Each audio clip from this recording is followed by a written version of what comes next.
vídeo de hoje é sobre duas mulheres bem importantes na nossa história, a Revocata Heloísa de Mello e a Julieta de Mello Monteiro. Então, vamos voltar um pouquinho ao passado?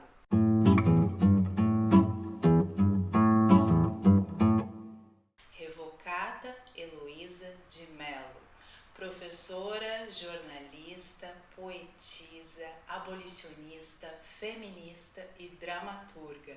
A Revocata nasceu na cidade de Porto Alegre em 1853, mas logo foi para Rio Grande, onde viveu até o ano de 1944, quando ela vem a falecer. A Revocata entra para a história por ter sido a fundadora do primeiro periódico literário feminista do sul do país, o Corimbo. O Corimbo ele entra para a história da imprensa nacional não por ser somente um periódico feminista, mas pelo seu tempo de duração. O Corimbo foi fundado em 1883 e durou até 1944, ano da morte da Revocata, ou seja, um periódico com 61 anos de existência, que publicava poesias, contos, resenhas de livros e também registrou boa parte da nossa história. O Corimbo, ele registra a abolição da escravidão, a proclamação da República, a Revolução Federalista, a Revolução de 23, a Revolução de 30, duas guerras mundiais, não foi pouca coisa.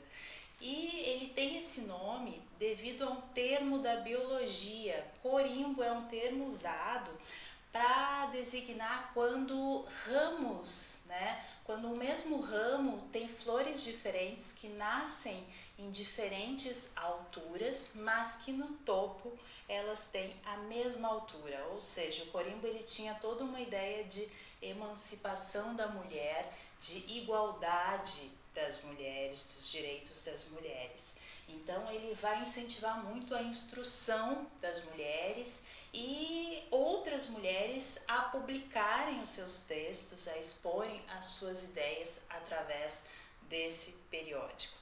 A Revocata, ao lado da sua irmã mais nova, a Julieta, vai publicar dois dramas, duas peças teatrais. Uma chamada Coração de Mãe, que foi escrita em 1893, foi encenada pelo Grêmio Dramático Damasceno Vieira, na cidade de Triunfo, entre 1910 e 1911.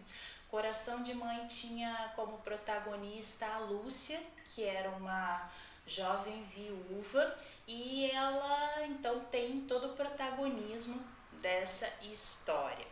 Além disso, essa peça foi publicada pela Livraria Riograndense e hoje ela está no acervo da Biblioteca Pelotense. A outra peça que as duas irmãs escreveram juntas chama-se Mário, que é uma peça sem data, também um drama de 3 atos. E a Revocata escreveu sozinha um outro drama chamado Grinalda de Noiva, também sem data.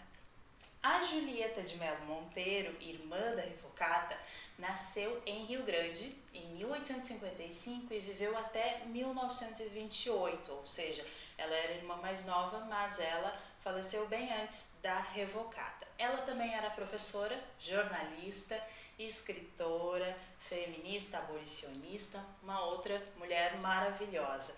E além das parcerias de escrita, de dramaturgia com a irmã, a Julieta vai escrever uma peça chamada Noivado do Céu, em 1899, que vai ser encenada pelo Centro Artístico Furtado Coelho, que recém tinha sido fundado.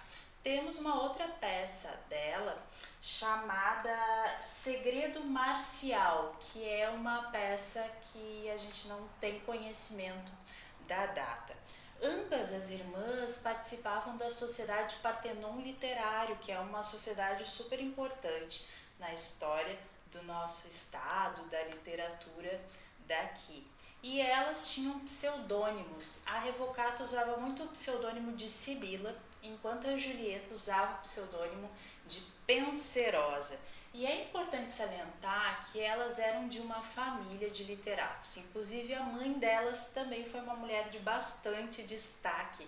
Ela também se chamava Revocata, era professora, poetisa, né? Então ela também tinha já esse apreço pela literatura. E a Revocata, a mãe, ela também tinha um pseudônimo que era americano. Então vejam como as mulheres usavam esses pseudônimos para evitar uma exposição maior ou ataques, né, pessoais, ataques machistas que eram bem comuns, obviamente, ainda são, infelizmente. E eu vou compartilhar com vocês um trechinho do texto A Mulher e os Seus Direitos, da Revocata.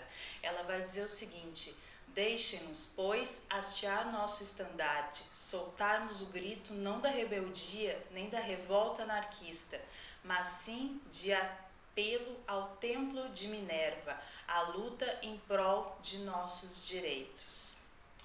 Então fica bem clara, né, a importância dessas duas mulheres precursoras que transgrediram o seu tempo e ajudaram tantas outras mulheres a também conquistarem os seus direitos.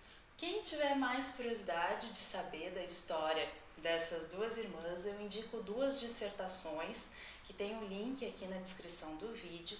Uma é a dissertação da Luciana Coutinho, pela FURG, e outra da Caroline Bonilha, pela UFPEL.